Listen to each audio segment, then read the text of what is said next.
Listen and practice.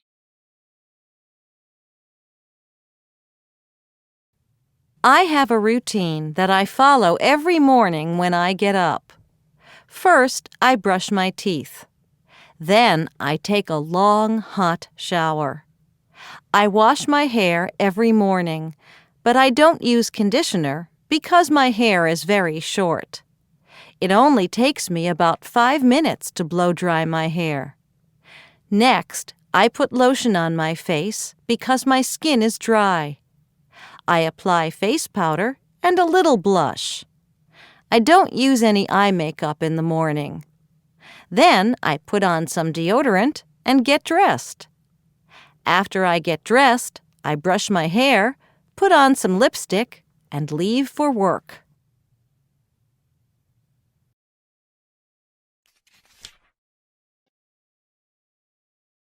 Listen and practice.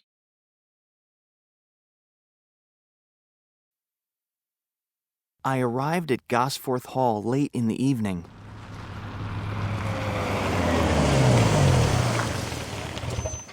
I don't believe in ghosts, but yes, I felt a little nervous.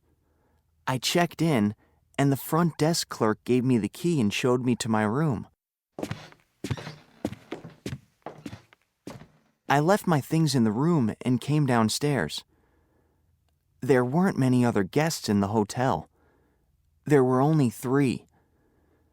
I sat in the lounge and I talked to the manager, Sarah Daniels, about her hotel.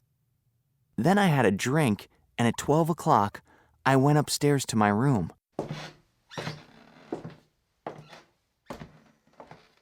Room 11 was on the top floor. I opened the door and turned on the light. It was a very big room, very old, and yes, it was a little spooky. There was an old TV on a table, but there wasn't a remote control. I turned on the TV.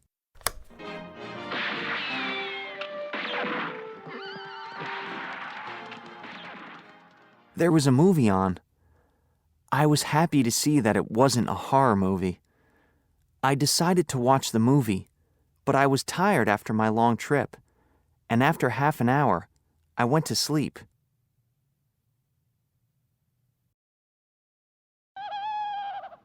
In the middle of the night, I suddenly woke up. I looked at my watch. It was 2 o'clock in the morning. The TV was off. But how? There was no remote control, and I didn't get up and turn it off. The light was on, but suddenly, the light went off too. Now I was scared. I couldn't see anything strange, but I could feel that there was somebody or something in the room. I got out of bed and turned on the light and TV again. Little by little, I started to relax, and I went to sleep again.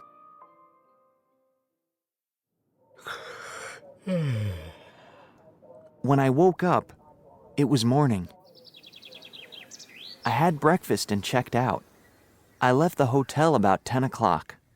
I didn't see the ghost, but I definitely felt something or somebody in the room when I woke up in the night. I'm sure there was something strange in that room.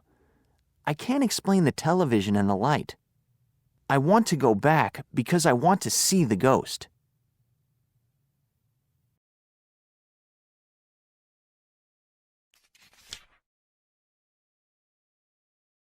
Listen and practice.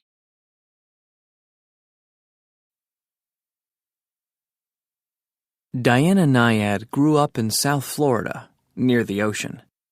When she was only 8 years old, she decided to be the first person to swim from Cuba to Florida, a distance of 103 miles, 166 kilometers. Diana joined her school swim team in 5th grade. After her coach watched her for 15 minutes, he said, "Kid, one day, you're going to be the best swimmer in the world." He was right. Diana Nyad became an amazing swimmer, and she set many world records. From 1969 to 1979, she was the best long-distance swimmer in the world. At age 28, Diana tried to reach her childhood goal for the first time. She started swimming from Cuba to Florida. Unfortunately, after 42 hours, the weather became very bad. There was a lot of rain and wind. Diana saw that it was impossible to reach Florida, so she had to stop. 1 year later, Diana set a new record.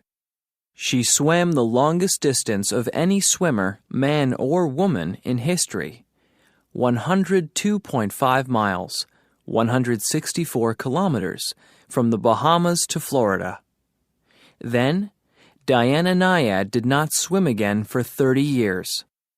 For 30 years, Nyad worked as a TV and radio sports reporter. She was very successful, but as she got older, she wasn't happy. She felt that she needed a new challenge in her life. That's when she started thinking again about her old dream. She decided to swim from Cuba to Florida again. At the age of 60, Diana began the very difficult training. For more than a year, she swam 8 to 14 hours every day. When people asked Diana why she wanted to try the difficult swim again, she just said, "It is never too late to start your dream." The ocean between Cuba and Florida is full of dangerous jellyfish and sharks. But Diana was determined to swim without a shark cage to protect her. Over the next 4 years, Diana started the swim from Cuba to Florida 3 times, but unfortunately, each time the jellyfish bites and very bad weather stopped her. After the 4th time, Diana thought, maybe it's impossible to reach my goal. But a few days later, she changed her mind. On August 31st, 2013, 11 days after her 64th birthday, Diana Nyad jumped into the ocean near Cuba and began to swim to Florida again.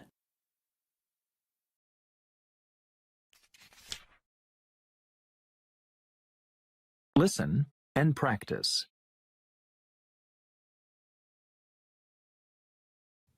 Hi, my name is Eric, and I'm a paramedic. I work the night shift, so my schedule is different from most people's. I get up at 3 o'clock in the afternoon and eat a small breakfast. Then I go to the gym and work out for an hour. I take a shower at the gym. I go home and do my homework because I'm taking computer programming classes.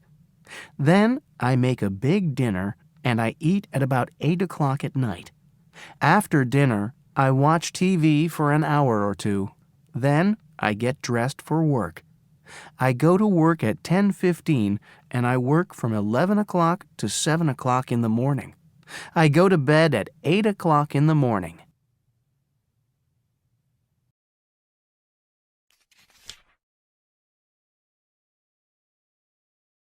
Listen and practice.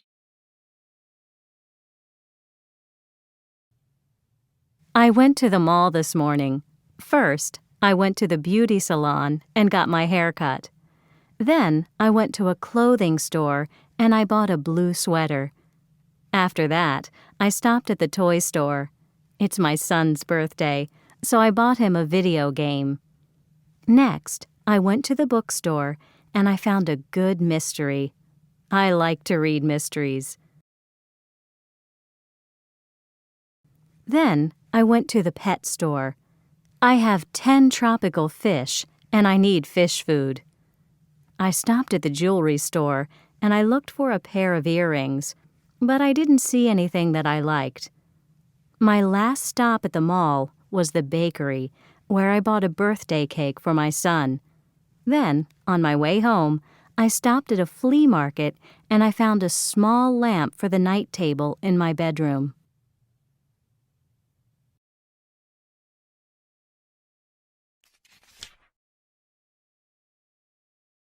Listen and practice.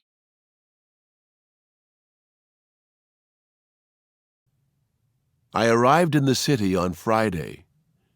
I took a taxi from the airport to my hotel and I checked in. Then, I stopped at the tourist information booth. I wanted a map of the city and a bus schedule. They gave me lots of information. I sat down at a cafe, ordered a cup of coffee, and looked at the map and the information about the city. Next, I stopped at the bank and used my ATM card to get some extra cash. I also stopped at the travel agency to check on my car rental for the weekend. I spent the rest of the afternoon in the art museum.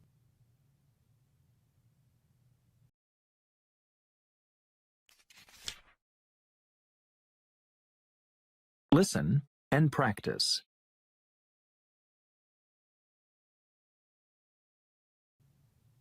My mornings are very busy. I'm a working mother with a 1-year-old baby. His name is Ricky. He wakes up at 6:30. He's usually wet, so as soon as he wakes up, I change his diaper. Of course, he's hungry, so I give him a bottle. Then I put him in his high chair and I feed him breakfast. After breakfast, I put Ricky in his playpen and he plays with his toys. While he plays, I pack his bag for the daycare center.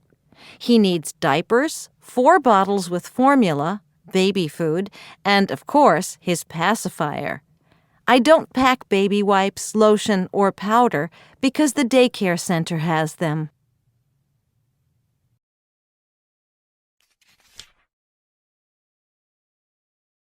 Listen and practice.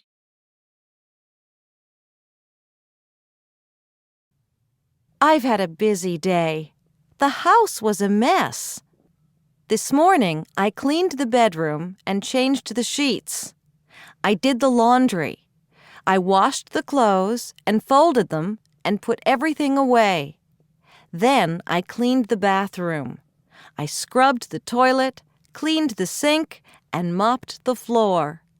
I wanted to clean the kitchen and cook, but I'm too tired. I think we'll go out for dinner tonight. I'll clean the kitchen tomorrow.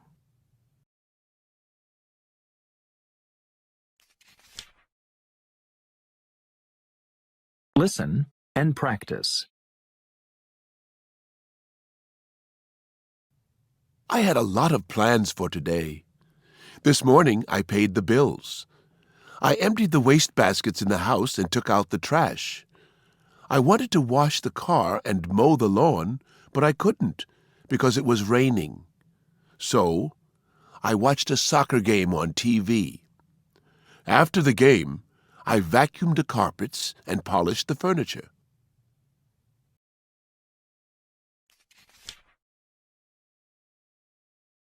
Listen and practice.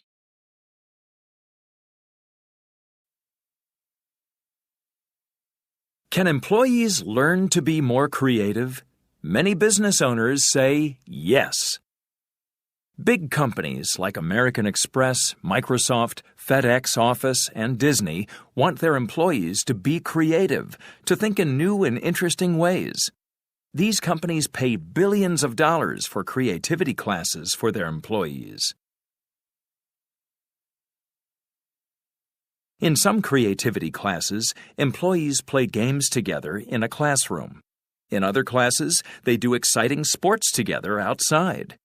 For example, at the Playtime Company, a successful advertising company, employees go whitewater rafting and rock climbing together.